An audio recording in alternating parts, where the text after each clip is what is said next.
This head and neck cancers, where oral cancer is the most important cancer, is our cancer. It's Indian cancer. And this is important for the point of view that because it's our cancer, we get it in advanced stages, health cure rates are very low, the biology is a little different than the West, and it's very much our problem to sort out this issue. So in the new National Cancer Institute we are coming up, this is one of the cancers which we will be focusing on, besides other Indian cancers, India-specific cancers, like gallbladder cancer. Gallbladder cancer is our cancer. And say cervical cancer is our cancer. So we have to concentrate on. Head and neck cancer is, normally if you see, we all talk about head and neck cancers, and we are talking today of head and neck cancers. But I will show you our own data. As we just heard from the introduction that the data which we present is from 29 population-based cancer registry. The whole country is not covered with the registry, but whatever is coverage, it's absolutely, 100% coverage. And there you will see that each cancers, like for example, buccal mucosal cancer or tongue cancer, they themselves are an issue. But because in the West, buccal mucosal cancer, they are not an issue, so everything has been clubbed together as head and neck cancers. But each cancer is an issue here. These are the areas which are covered. Oral cavity, pharynx, epipharynx, larynx, nasopharynx, nasal cavity and paranasal sinuses. Because the time is short, we will not discuss about nasopharynx today. Because nasopharynx, as you know, is anatomically, biologically a different sort of cancer. These are the common risk factors, and the first risk factor is the tobacco. As you know, in our country, when we go to PGI to take exam, PGI Chandigarh, which is just to 80 kilometers from this place, we do not find oral cancer. In Punjab, because people don't smoke, they don't chew tobacco, so the cause of cancer is in this country. Whereas I come from Orissa, if you go to the eastern part of the country, Orissa, Bengal, Bihar, there, whichever building you go, you will find all, the red spot because people have been spitting because of oral cancer. So tobacco is an obvious cause of cancer here, and the proof is here. But we have to do something about it.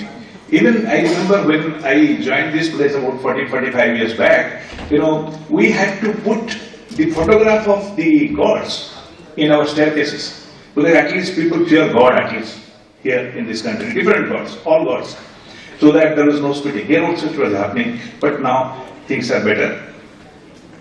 The other factor which we'll be discussing from now more onwards is the HPV. HPV related oral cancers are gradually increasing in this country, but it's more a Western phenomenon. Well, this report, all our youngsters must read this right side here. This is in the internet. This is the latest report of incidence of cancer from population-based cancer registry and hospital-based cancer registry of India. This is done by the Indian Council of Medical Research, and the organization which does is called NCDIR. Previously it was called NCRP, National Council for National Cancer Registry Program, but now 3 other diseases have been added to that because they are of common etiology, like CVD, stroke and diabetes. So now this is called NCDIR, this is called National Council for Disease Informatics and Research, not information, informatics and research, NCDIR. Again part of ICMR. It is based in Bangalore, and you come out of the airport right side, within 3 minutes you will find a building, Nirmal Ganguly Bhavan. First building on the right side, back of the ICMR building. This is published all from there. As you know, there is a space constraint in Delhi, so it has moved out from Delhi. So this is the data from there. If you see here, after lung in males, in 2015 statistics, 2015, and the prediction is for 2020, After lung, mouth is the common cancer. Why it has been written this way? Because that is the way international coding of diseases, ICD. That's the reason. It's called as mouth. So you find 66,000 in 2015 in this country, and we expect it to go by 99 up to 99,000. The only disease which is coming down is carcinoma cervix. The remaining all are going up. After that, you will find tongue. Of course, we have larynx. So a lot of diseases are coming below. See, these are all head and neck cancers. If you put them together, the number will go beyond breast. Today, breast cancer is the #1 cancer in the country, site-wise. But if you put all these together as head and neck cancers, they will be much more. So head and neck cancer, if you put head and neck cancer as a single entity, then it is the #1 cancer in the country, in both sexes. And this is, this is in females. Again, after breast and cervix and lung, there, the mouth is, you have a pointer? Let's see. Okay, so it is way below because, in females, breast and cervix are, the common cancer. The mouth is the commonest, is one of the top cancers in females. Mouth, tongue, hypopharynx, larynx. So this is a statistics which everybody must know, at least all youngsters. This is again the latest, 2015 figure, last year, 16 it was declared by the DG ICMR along with all of us. This is the latest. The cause of cancer is in India. Why I say so? This is the only country in the world where the incidence of cancer is different by 7-fold, nowhere in the world. If you see here, East Khasi Hills, this is an area in a place called Shillong, Meghalaya. Meghalaya, there are Khasi tribes. So the tongue cancer is the highest there, and the lowest is in Imphal, again in the northeast. So huge difference. If you see the incidence of cancer in general also, the highest is in Aizawl and lowest is in Barsi, 40 is to 270. So one has to see why it is happening. Again, in tongue in females, the highest is in Bhopal and lowest, as you see, is in Imphal again. So huge difference in the incidence.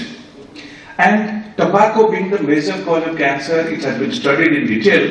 If you see, these are the the hospital-based registries which are available in this country. If you see, the last but each case, males and females, last but 3 is BBCI. BBCI is B. Borua Cancer Institute. That's a very big institute in entire northeast in Assam. There, the incidence is 56% are tobacco-related cancers. And if you see in females, it's 25% tobacco-related cancers. And here, if you see, Nagpur are the highest. So average, if you see, the tobacco-related cancers in this country is about 35 to 40%. That's a significantly high incidence. Well, if you go to the West, in US, this is a 2008 figure which I could catch out of it. 47,500 new cases, 3.3% only of all US cancers. It was the 9th most common cancers, 11,260 deaths, and 14th most common cause of death in US, because that's a very, very low. Globally, you have 560,000 cases, 5.2% of all cancer, 300,000 deaths.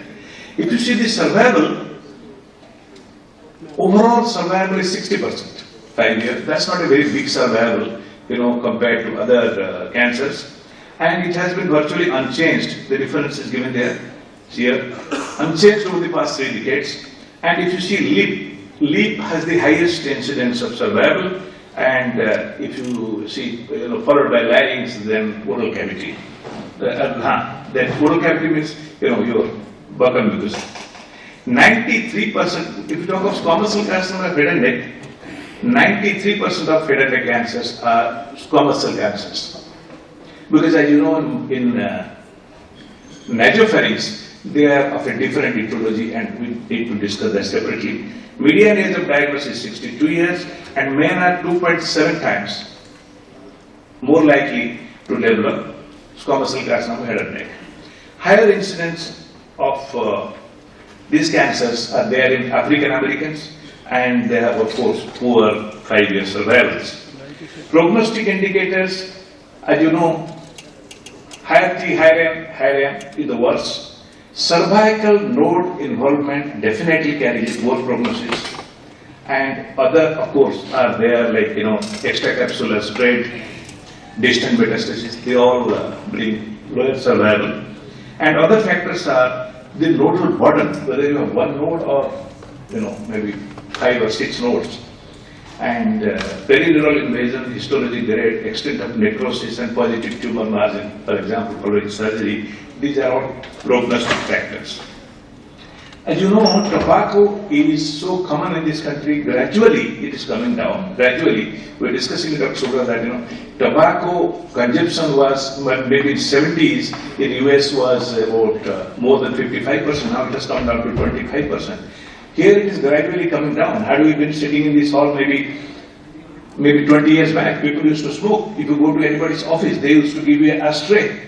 But those things are all disappearing. But things are happening in this country also because of legislation. At least in public places, we don't find people smoking and spitting. HPV is an issue, is of interest to all of us, the epidemiologists, the clinicians, everybody, because in general, 25% of all squamous cell carcinoma associated with HPV, mostly 16, 45 to 60% is oropharyngeal cancer. Oropharyngeal particular cancer is HPV, and it is increasing gradually. We'll probably listen more from Dr. Das. He is a HPV man, and he got his PhD under Dr. Jurausen, double laureate, who discovered HPV 16, 18, and it is a distinct subset where you have younger patients who are less likely to smoke or drink, and tumor are more likely to be poorly differentiated. And best part is it has a better prognosis. But we don't know still whether a lower dose of radiation or lower dose of chemotherapy, probably we'll know more from, we have Dr. Atul here, whether I think that issue is not yet sorted out, whether we need less dose of radiation and less dose of chemotherapy, it is still a matter of discussion. But they have definitely better prognosis. Oncogenic effect